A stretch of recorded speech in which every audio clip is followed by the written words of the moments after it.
So good morning guys. तो चलिए start करते हैं आज के यानी कि 25 मार्च के इंपॉर्टेंट करंट अफेयर्स को। देखिए हमारा पहला प्रश्न क्या है।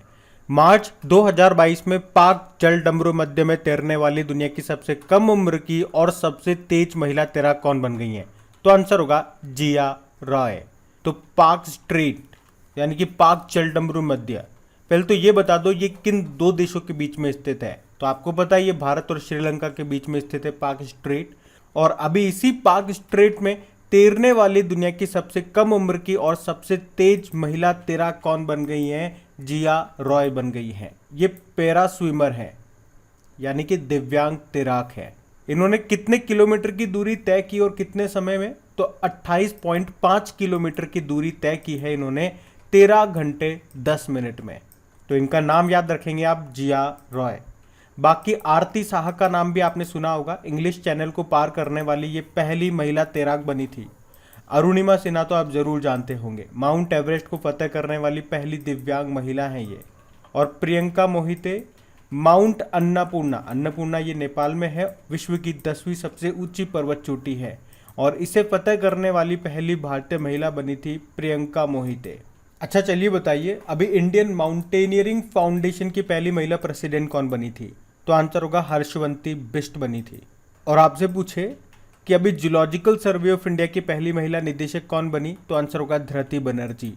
अच्छा एक और प्रश्न का उत्तर दो कि भारत का पहला डुगोंग, डुगोंग इसको सीकाओ बोलते हैं, तो भारत का पहला डुगोंग संरक्षण रिजर्व स्थापित करने वाला पहला राज्य कौन सा बना था? तो आंसर होगा तमिलनाडु। और इसे कहां पे स्थापित किया गया? पाक खाड़ी में ही। तो ध्यान रखना, ये बढ़ते आगे।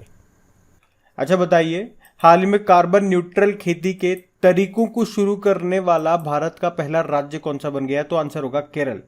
तो कार्बन न्यूट्रल कृषि पद्धति, इसका मतलब क्या हो गया कि खेती करने में कार्बन का कम से कम उत्सर्जन होना चाहिए। मतलब जितना भी कार्बन उत्सर्जित होगा उतना ही कार्बन को समाप्त करने का काम भी किया जाना चाहिए। और इसी के लिए अभी सरकार ने बजट में 6 करोड़ रुपए रखे हैं। तो वन लाइन में आपको याद रखना है कि कार्बन न्यूट्रल खेती के तरीकों को शुरू करने वाला भारत का पहला राज्य कौन सा बन गया है? तो आंसर होगा केरल। अच्छा वैसे भारत ने शून्य शुद्ध कार्बन उत्सर्जन का लक्ष्य कब का रखा है? 2070 का। और भारत ने ऊर्जा स्वतंत्र होने का लक्ष्य कब का रखा है? 2047 का। अब बात यहाँ पे केरल की है, तो ये रहा मैप में केरल। देखो केरल को क्या कहते हैं? गार्डन ऑफ स्पाइस मसालों का बाग कहा जाता है। कैपिटल इसकी तिरुवनंतपुरम है। यहीं पे आपको विक्रम साराभाई स्पेस स्टेशन मिलेगा और भारत का पहला स्पेस टेक पार्क ये भी आपको मिलेगा तिरुवनंतपुरम में। यहाँ के मुख्यमंत्री हैं पिनाराई विजयन और गवर्नर है आरिफ मोहम्मद खान।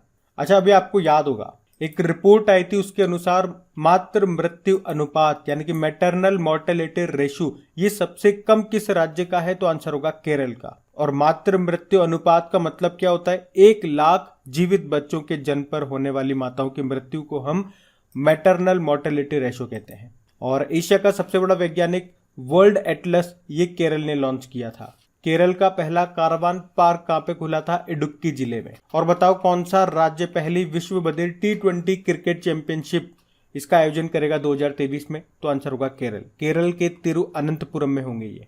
और नीति आयोग ने देश का पहला जो बहुआयामी गरीबी सूचकांक जारी किया था उसमें सबसे कम गरीब राज्य कौन सा है? तो आंसर होगा केरल। और भारत का पहला श्रमिक आंदोलन संग्रहालय ये कहां पे खोला गया? तो आंसर होगा केरल में ही। भारत का पहला मेडिकल डिवाइस पार्क ये भी आपको मिलेगा केरल में। और भारत का पहला जेंडर पार्क ये कहां पे स्थापित किया जाएगा? केरल के कोझिकोड में। यहीं पे ही वन स्कूल वन IAS योजना शुरू होती है। तो ये सब याद रखना, बढ़ते आगे। चलिए बताइए, अभी हाल ही में किसे एबल पुरस्कार 2022 से सम्मानित किया गया? तो आंसर होगा डेनिस पार्नेल सुलिवन को। तो Norwegian academy of science and letters ने अमेरिकी गणितज्ञ हैं ये डेनिस पार्नेल सुलिवन, इनको वर्ष 2022 के लिए एबल पुरस्कार से सम्मानित किया है। और ये जो अवार्ड है ये गणित के क्षेत्र में असाधारण योगदान को मान्यता देने के लिए दिया जाता है। कौन देता है? नॉर्वे सरकार देती है। और अभी किसको मिला 2022 का? डेनिस पार्नेल सुलिवन को मिला है। अच्छा इसी तरह से आपको याद होगा रामानुजन पुरस्कार भी होता है और ये 2021 का किसे मिला था? नीना गुप्ता को मिला था। अच्छा वैसे नीना गुप्ता से एक बॉलीवुड एक्ट्रेस भी है, इनका नाम भी न्यूज़ में था क्योंकि इनकी ऑटोबायोग्राफी आई थी, उसका नाम है सच कहूँ तो। और आप बताओ नेशनल मैथमेटिक्स डे हम लोग कब मनाते हैं। बाकी नारायण प्रधान अभी 31वां जीडी बिरला पुरस्कार जीता था, और विनोद शर्मा 2022 का सुभाष चंद्र बोस आपदा प्रबंधन पुरस्कार इन्होंने जीता था। तो ये याद रखना आप, बढ़ते आगे। चलिए बताइए, अभी विश्व क्षय रोग दिवस यानी कि वर्ल्ड टीबी डे ये कब मनाया गया? तो आंसर होगा 24 मार्च को। तो हर साल 24 मार्च को वर्ल्ड टीबी डे के रूप में मनाया जाता है।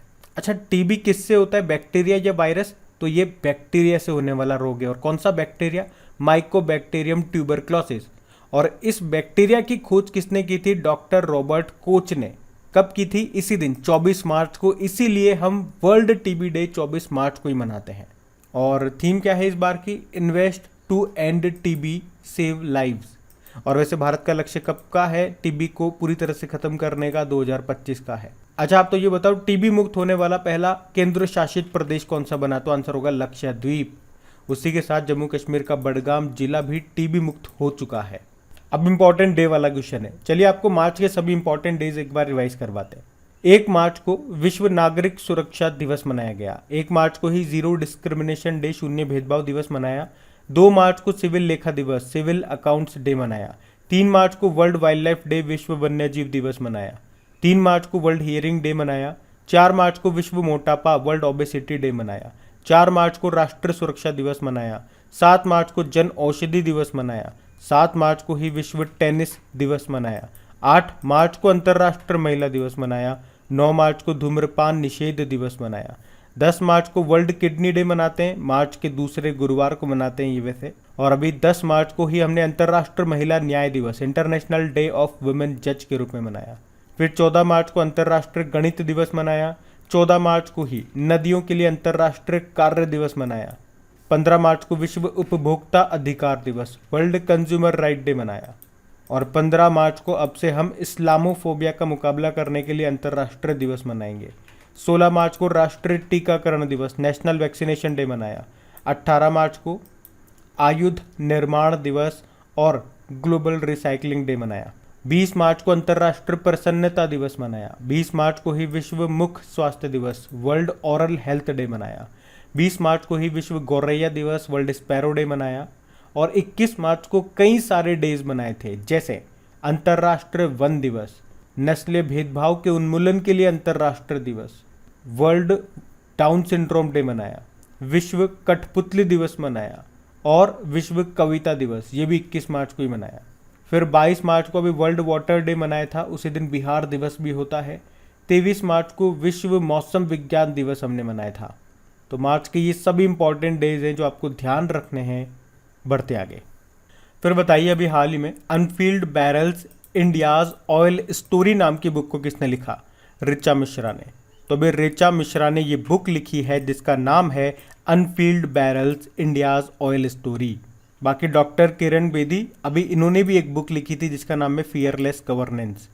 सागरिका घोष अटल बिहारी वाजपेयी जी के ऊपर एक बुक लिखी है जिसका नाम है अटल बिहारी वाजपेयी। और उमा दास गुप्ता ने भी रविंद्रनाथ टैगोर जी के ऊपर एक बुक लिखी है जिसका नाम क्या है? A history of Sri Niketan Rabindranath Tagore, pioneering work in rural construction.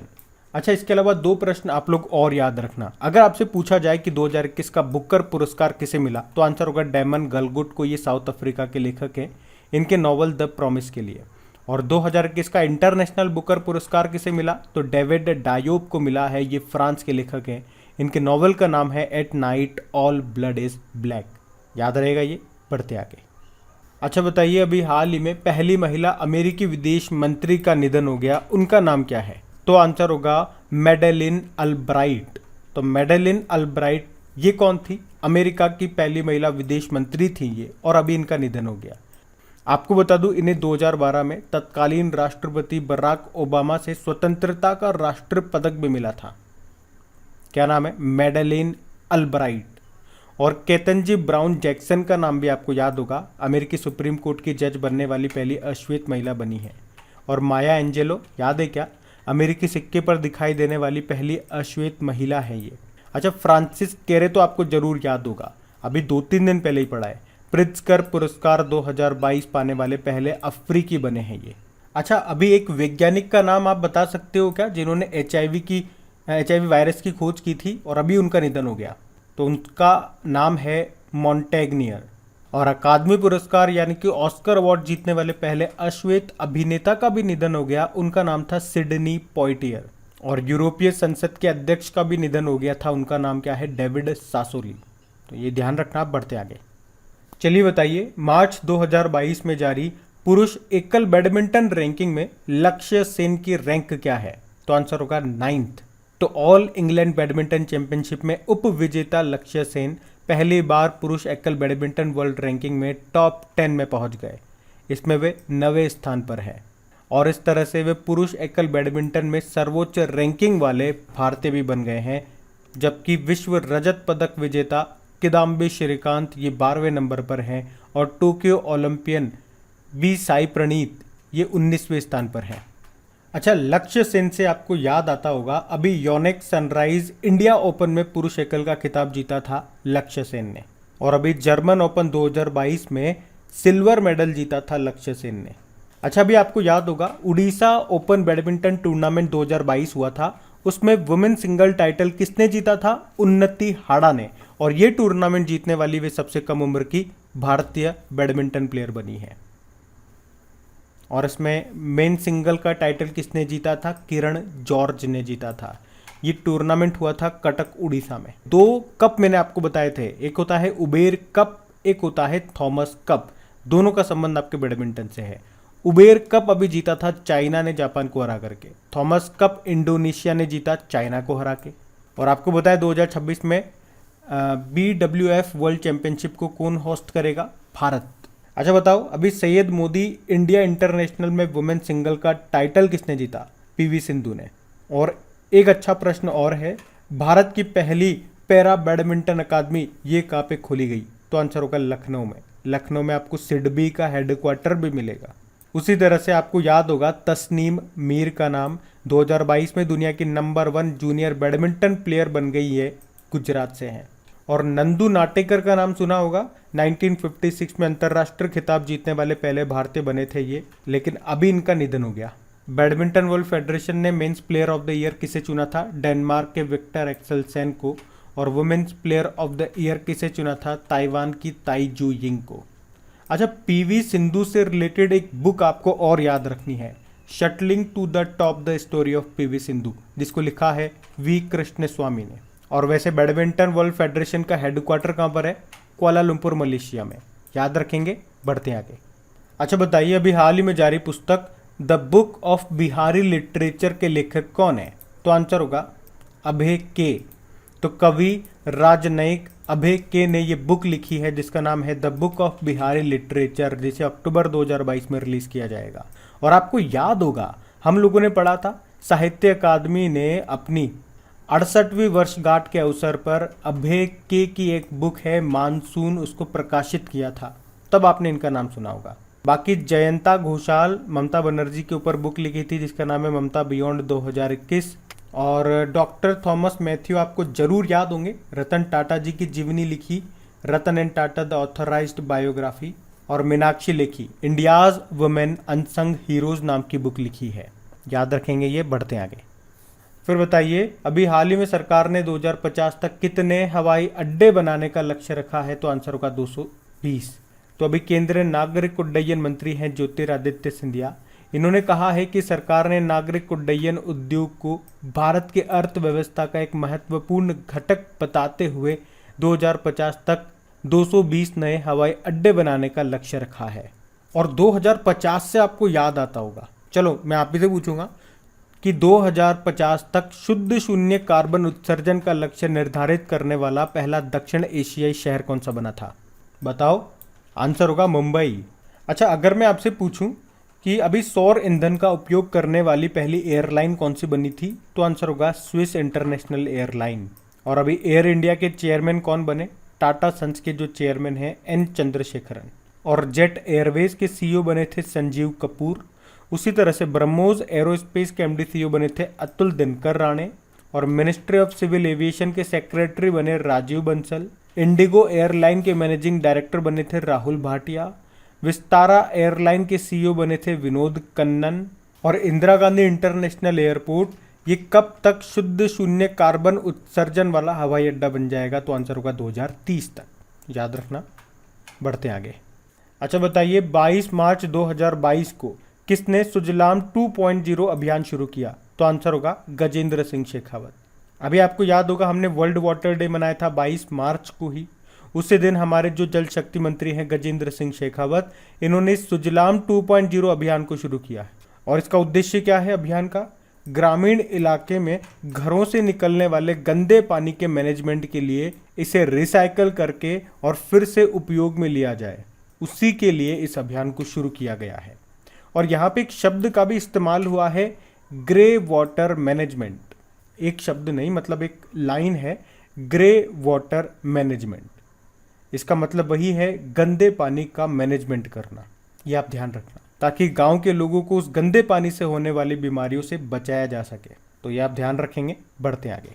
फिर बताइए, 24 से लेकर 27 मार्च 2022 तक नागरिक उड्डयन पर एशिया का सबसे बड़ा कार्यक्रम विंग्स इंडिया 2022 का आयोजन कहाँ पे किया जा रहा है? तो आंसर होगा हैदराबाद में। तो ये है विंग्स इंडिया 2022 कार्यक्रम। ये 24 मार्च को शुरू हुआ, जो कि 27 मार्च तक चलेगा।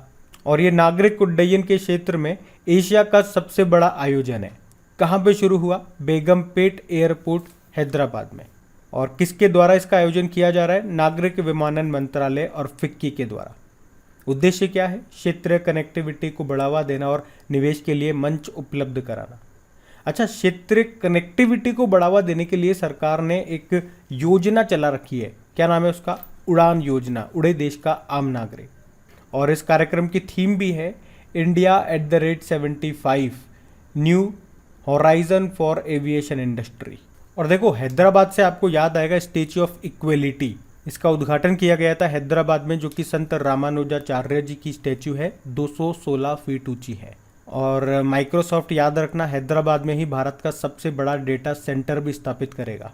और देश का पहला पूर्ण महिला स्वामित्व वाला FLO फिक्की लेडीज ऑर्गेनाइजेशन औद्योगिक पार्क ये स्थापित किया गया हैदराबाद में ही। और वैसे हैदराबाद किस नदी के किनारे स्थित है? मूसी नदी के किनारे। अच्छा, हैदराबाद को भारत में मिलाने के लिए कौन सा ऑपरेशन चलाया गया था? ऑपरेशन पोलो।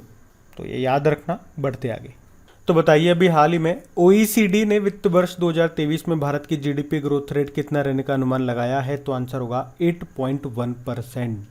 तो अब बात करेंगे कल के वीडियो में पूछे गए प्रश्न के उत्तर की। तो कल आपसे पूछा था तुर्कमेनिस्तान के राष्ट्रपति कौन बन गए हैं? तो आंसर होगा सरदार बोर्डेमुखामेदोव। आप सभी ने प्रश्न का बिल्कुल सही उत्तर दिया है। और गाइज, अगर सेशन अच्छा लगा है तो इसे लाइक करके दोस्तों के साथ में शेयर जरूर कीजिए। और इन सभी क्वेश्चंस का क्विज बना करके आपके क्रैक एग्जाम एप्लीकेशन पे अपलोड कर दिया गया। वहीं पे इनकी PDF आपको मिल जाएगी। क्रैक एग्जाम एप्लीकेशन का लिंक आपको नीचे डिस्क्रिप्शन में मिलेगा। अब ये रहा आज का आपका होमवर्क प्रश्न।